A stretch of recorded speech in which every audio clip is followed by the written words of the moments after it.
वाल्मीकि रामायण के मुताबिक जब वनवास के दौरान प्रभु श्री राम को अपने पिता अर्थात राजा दशरथ की मृत्यु का पता चला तो वह उनका पिंडदान करने के लिए बिहार के गया धाम पहुंचे। इस दौरान भगवान राम और लक्ष्मण पिंडदान की तैयारी के लिए सामग्री एकत्रित करने चले गए।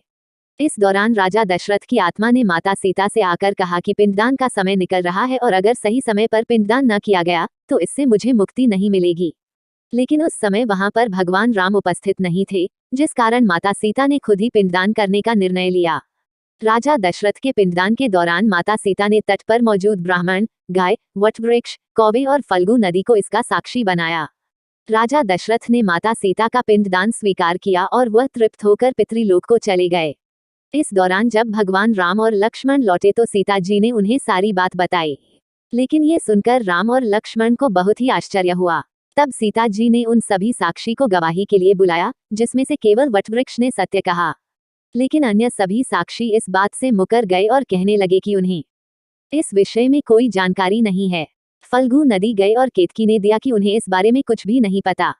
चारों गवाहों के झूठ बोलने से माता सीता बहुत क्रोधित हुई और उन्होंने सभी को श्राप दे दिया, जिसमें से फल्गु नदी को श्राप दिया कि एक समय बाद उसमें पानी नहीं रहेगा।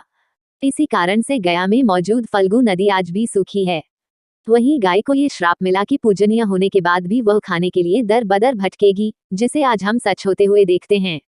वहीं माता सीता ने ब्राह्मण को ये श्राप दिया कि उसे कितना भी मिले लेकिन फिर भी उसके यहाँ हमेशा दरिद्रता बनी रहेगी। इसी के साथ कौए को ये श्राप मिला कि अकेले खाने से उसका पेट नहीं भरेगा और उसकी आकस्मिक मृत्यु होगी। वटवृक्ष को मिला आशीर्वाद। इन सभी साक्षी में से केवल वटवृक्ष के सत्य बोला था, जिससे माता सीता उससे प्रसन्न हुई और उसे यह आशीर्वाद दिया कि उसे लंबी आयु मिलेगी। इसी के साथ पतिव्रता स्त्री उनका स्मरण करके अपने पति के दीर्घायु की कामना करेगी।